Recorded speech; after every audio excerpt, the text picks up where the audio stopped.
Well, here's the highlight of the biggest stories we tracked for you over the course of this week. On the local front, the federal government recorded a revenue shortfall of 1.93 trillion naira in a period of 11 months, according to data from the Budget Office. Private sector credit rose to a record high of 35.31 trillion naira as of November 2021, representing 5.16 trillion naira net new loans between January and November last year. And Standard Chartered PLC has revealed plans to close 50% of its branches in Nigeria to embrace digital banking.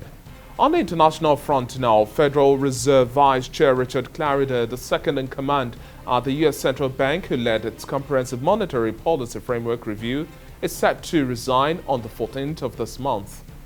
Wells Fargo and Company, as well as the Bank of America, will no longer charge customers for bouncing checks and adopt new policies to limit overdraft-related fees, the latest lenders to overhaul such charges amid growing regulatory scrutiny. And in aviation, Virgin Australia is also set to reduce capacity across its network by around 25% for the rest of January and for February due to reduced travel demand and staff being required to isolate as COVID-19 cases numbers also rise in Australia. Well, it's now time to bring you special packages prepared by our correspondents. Given a breakdown of the command's anti-smuggling activities between January 1st to December 31st, year 2021, Acting Comptroller Hussein Ejibunu reveals that thousands of contraband goods were seized within the period under review, including more than 82,050 kilogram foreign parboiled rice, an equivalent of 135 trailer loads. According to him, a total of 116 suspects were also apprehended within the period. Between 1st January 2021 to 31st December 2021, the unit made the following seizures: itemized loss, cartridges, 751 pieces, foreign parboiled rice, 82,171 bags, about 135 trailer loads of rice. The year under review had a total of 116 suspects, while 18 were arraigned, 69 were released on administrative bail, 1 handed over to NDLA, and 23 in custody presently. Giving insight into the command's projection for the year 2022, the Comptroller says that focus will be directed to the border areas more so with the approach of the general elections. We are not unaware of the fact that election year is just around the corner. It is a period during which illicit importation takes place, and certainly that will not happen. Let me at this point warn economic saboteurs and daredevil smugglers in the zone to stay clear or be served their Waterloos. Although the customs unit recorded more than 617.9 million naira revenue in 2021, it warns that all revenue leakages would be blocked, stating that the Customs Intelligence Unit is expanding its search to uncover concealments, transfer value, wrong classification, among other import and export infractions. A Greek gift it was when the then government chose to increase the price of petrol from 65 naira to 141 naira per litre, effective first day of the year 2012. For more than 1 week, organized labor and civil society groups staged a nationwide strike and sit-outs which paralyzed economic activities. At the end, the gale of protest forced the government to pull down the price from 141 naira to 95 naira per litre of petrol. 10 years down the line, history beckons as organized labor has begun mobilizing citizens towards taking to the streets to compel the authorities to get the refineries to work. In the midst of rising economic hardship, insecurity and declining spending power, government says it can no longer sustain the trillions of naira that go into fuel subsidy every year, especially with the Petroleum Industry Act now in place. It plans to replace the subsidy with a 5,000 naira transport grant to about 40 million of the poorest among the poor Nigerians. Revenue currently remains our main fiscal challenge. Government remains committed to effective implementation of the strategic revenue growth initiatives to improve revenue collection, expenditure management, as well as fiscal sustainability. When you are doing a rehabilitation of a refinery, you must have processes, and we admit that in the past, we haven't done this well. For over 21 years now, we haven't had an effective turnaround maintenance on the Port Harcourt refinery, leading to the status that we find it today. What it simply means is failure of processes, and those processes that we have recognized, and one of them is to make sure that you have the right strategy. Labour is particularly upset that government's planned increase in the pump price of fuel came at a time both parties had yet to reach a consensus on the twin issues of petrol and electricity prices.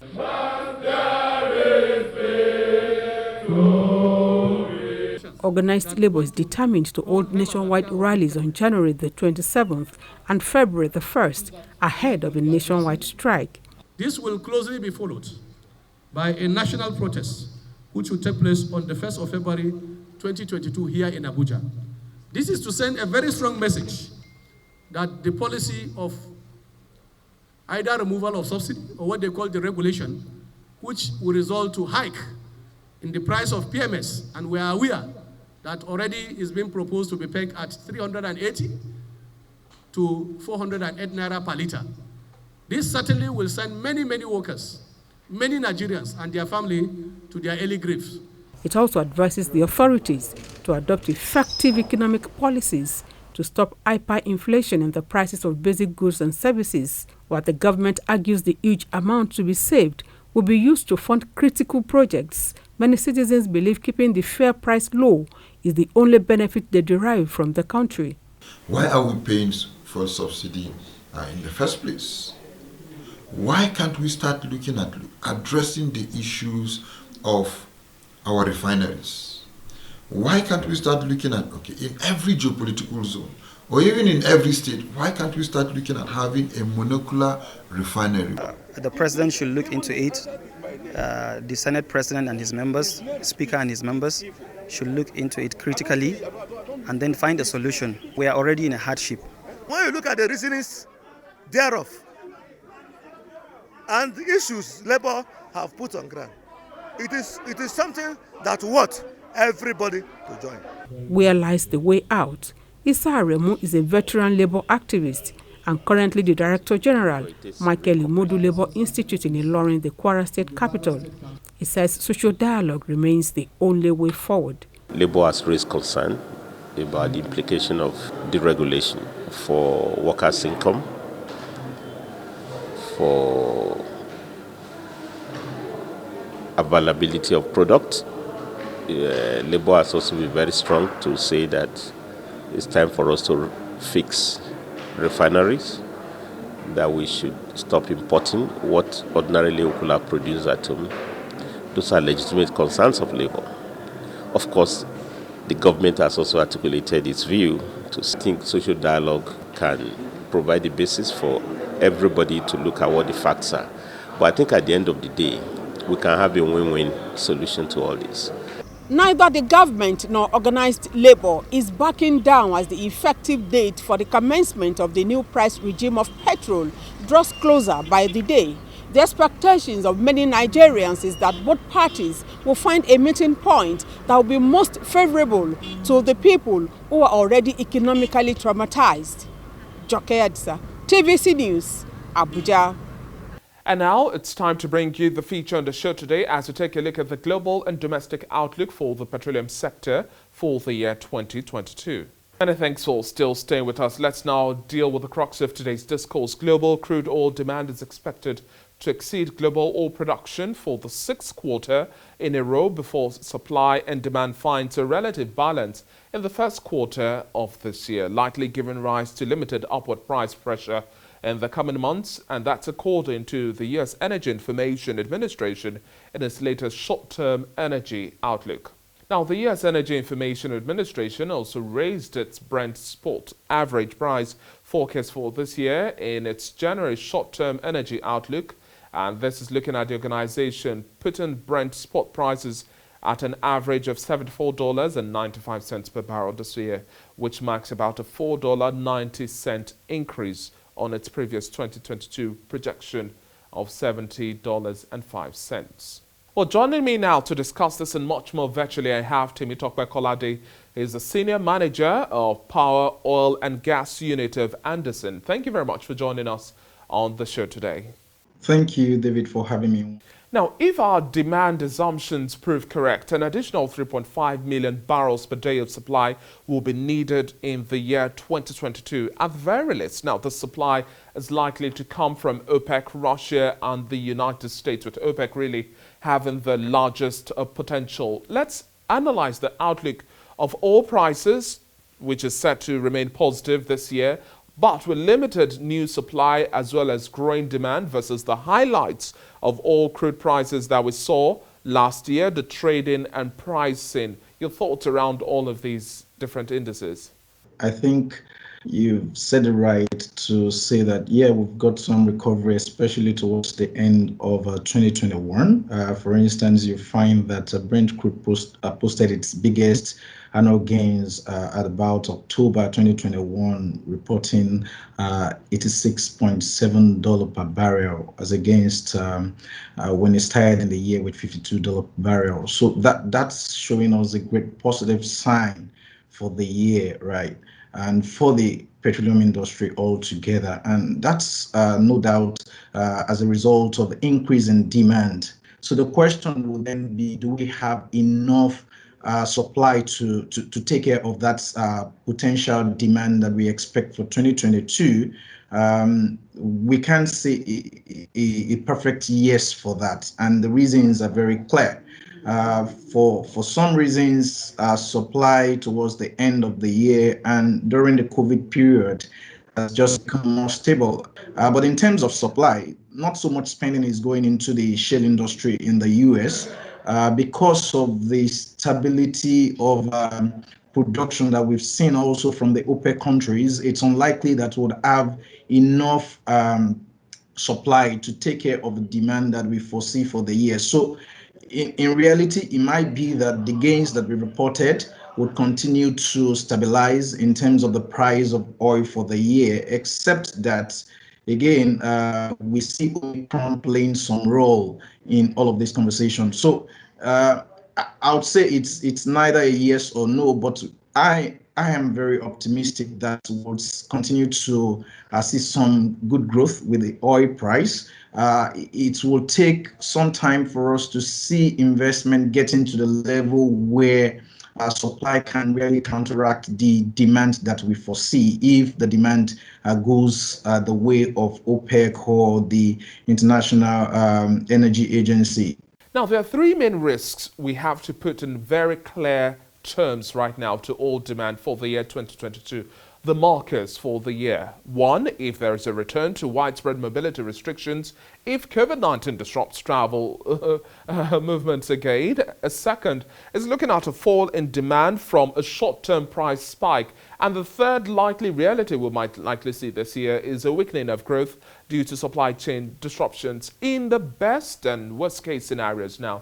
How do you see things playing out with all of these likely realities as well? You recall that what we saw at the end of 2020 was like a V-shaped recovery, a very quick recovery, and that was more or less sustained in 2021, throughout 2021. And what that meant was some sort of very increased demand.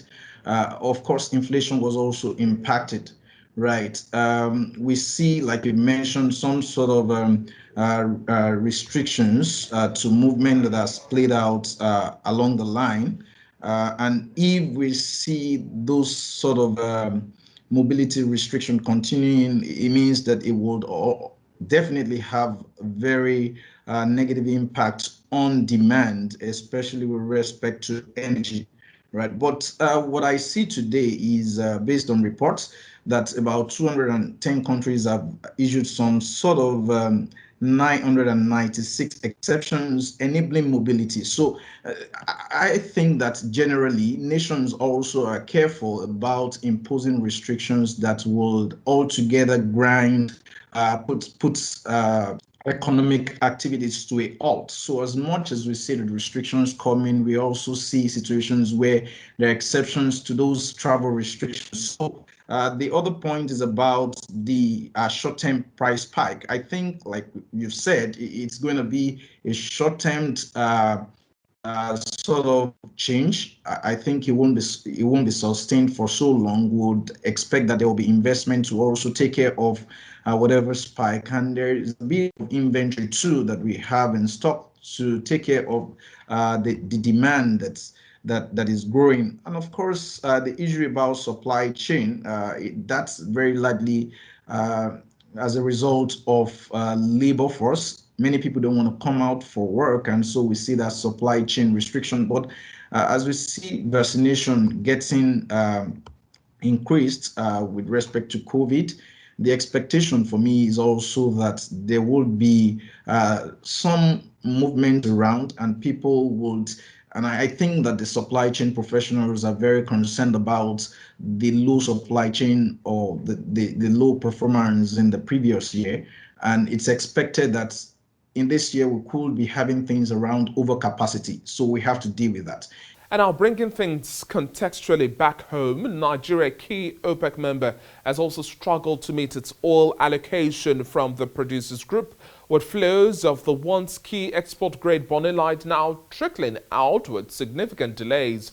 Nigeria is pumping roughly about 1.35 million barrels, the lowest figure we've seen in years. What do you make of this state of production we are having now, the state of our refineries, rehabilitation plants, and the entire oil sector we have here in Nigeria? We've not necessarily put our best foot forward.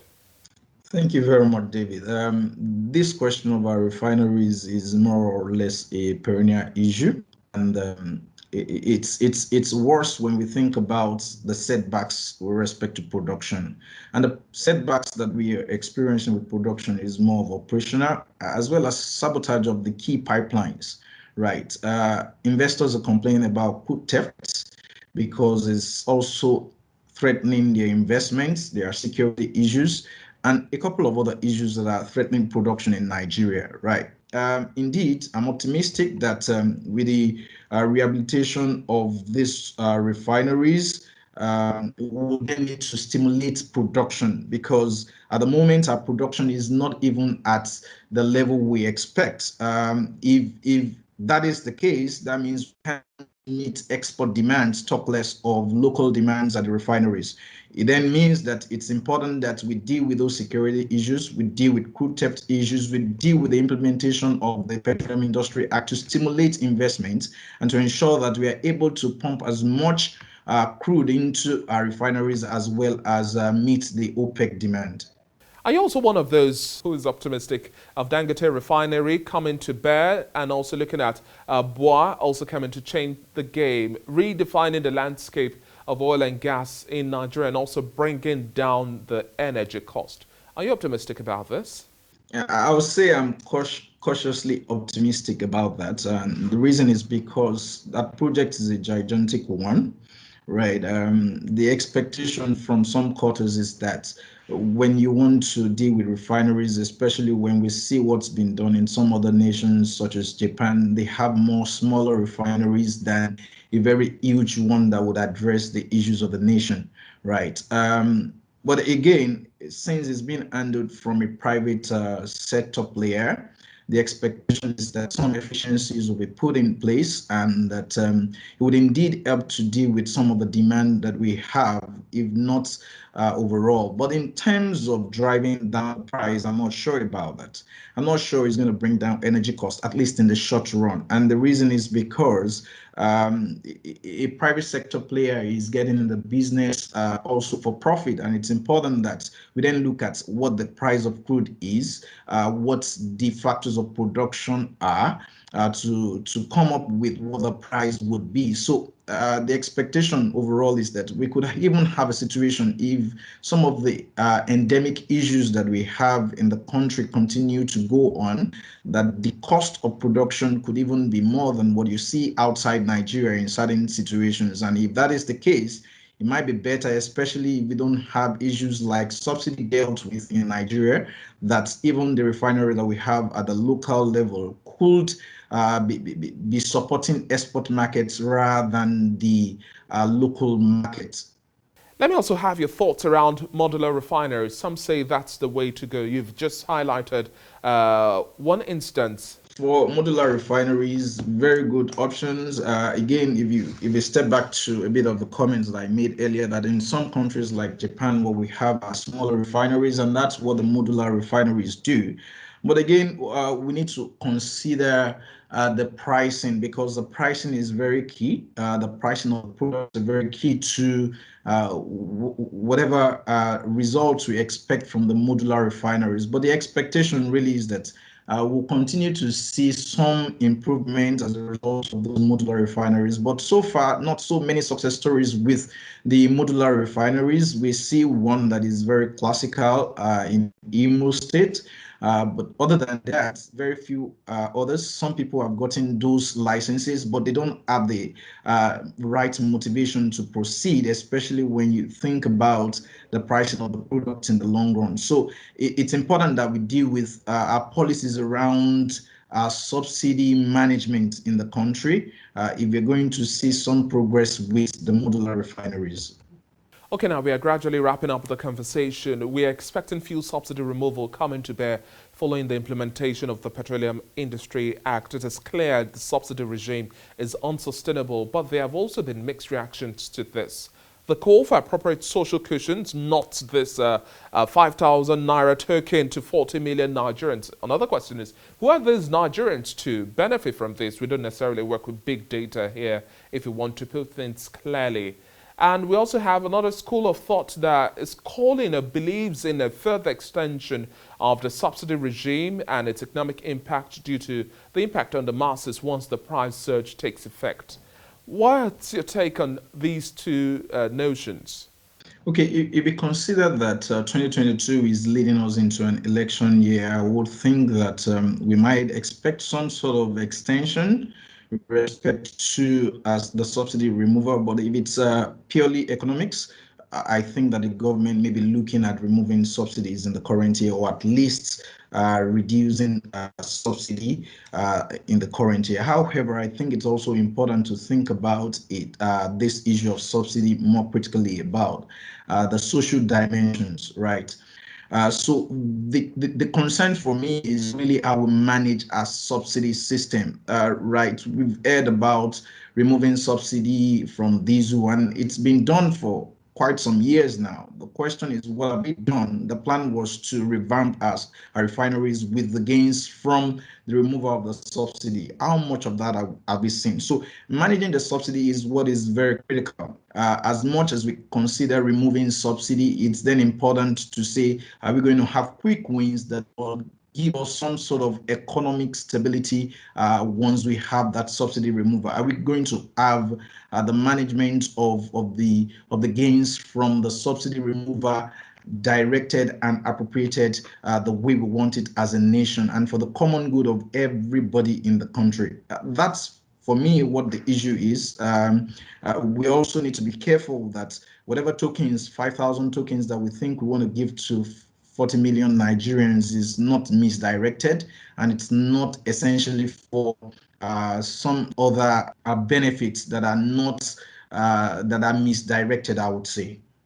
And now, clean energy transition is the global conversation today. From COP26 to other major defining conversations around clean energy we had last year, and reducing carbon emission, that still remains the front burner for discourse this year as well. How do you see Nigeria positioning itself, utilizing resources from oil to propel gas as well as solar energy? Right. I think that the private sector players are ahead in these conversations. They're looking at the transitioning, and gas as a resource has been identified as the transition energy, right? But the key question is that how much of that do we currently see, right? It's a developing story. And I think that largely so much of investment has been put into the crude exploration and production, right? Which then means that it's very important for us to consider indeed how much we are able to pull out from that to focus or to refocus on exploring our gas. Interestingly, Nigeria has more gas potentials than even the crude, right? Crude oil in itself. So I expect that Nigeria would key in a way, and the reason is because you can't do otherwise, right? When you find that your investors are more concerned about exploring gas than crude oil, then it's just important that you follow suit. Right. The other point is to say that how much are we also doing with respect to solar energy? And I see a lot happening in that regard. However, because of the huge investment that solar demands, it appears that we are not seeing the results as much yet. But by and large, the expectation is that we will begin to see so much of development with respect to solar energy in Nigeria, as well as getting our energy from gas, while over the years we then begin to see reduced investment to produce crude oil. Well, thank you very much for your time on the show today. It's been a pleasure speaking with you, Temi Tope. And once again, a Happy New Year to you. Happy New Year, David. It's a pleasure having these conversations. Well, just before we go now, here are graphic details of the total value of capital importation into Nigeria in the third quarter of the year 2021 as prepared by the National Bureau of Statistics.